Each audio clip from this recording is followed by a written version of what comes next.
It's now 4 days since Porgera Mine temporarily suspended operations, and the impact is already affecting individuals. Porgera students met in neutrality to appeal to the PNG government and Barrack to have the mine back in operation while they discuss transitional arrangements. UPNG student Christopher Leo says at this stage, the students at tertiary institutions right throughout the country are greatly affected. At this stage, we can already feel the effect of the mine shutdown. That's why we come here as a constant voice of the voiceless to appeal to the responsible authorities and parties involved to at least look at this. So allow the mine to progress, and then they can have their negotiations and all this at the background.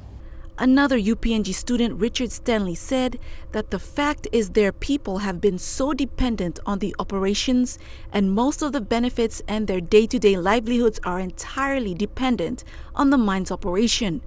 But since the suspension, it has resulted in so many uncertainties. Therefore, we'd like to make these appeals to the national government to explain to the people of Porgera, Enga and Papua New Guinea on what plans you have for them when the mine moves into its transition period. We make this call because the innocent people who are now victims of your actions have not well been informed. Secondly, for the Enga provincial government to step in to help assist the Porgera students who are affected. We make this call for the first time, as we understand that we are also genuine beneficiaries to the Enga Students Trust Fund, Impetus Foundation.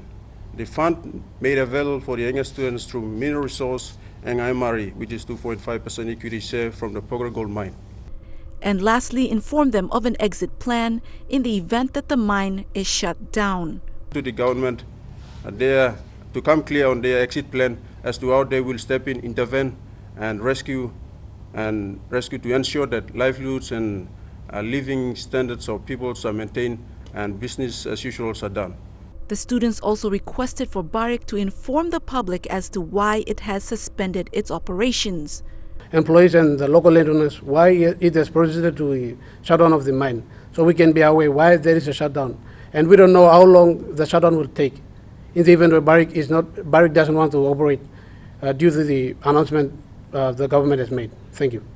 Barrack made it clear in a statement that they have no interest in discussing transitional arrangements for the management of the mine as proposed by the government, while Prime Minister James Marape is adamant for Barrack to prepare for negotiations with the state negotiations team for operations through a transition period. And this is until a full exit at a time convenient to all parties.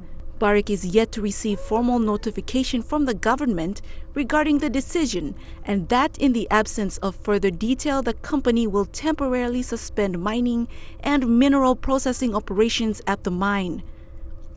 With negotiations yet to take place, the effect of the temporary suspension of the mine is taking its toll. This temporary shutdown is not only affecting the landowners and the beneficiaries, but it's also affecting the people living along the highway. So it's very important for government and Barrack to come up with a very good solution so that this mining can proceed and our people can live their normal life. Lilian Sopera Kenea, National MTV News.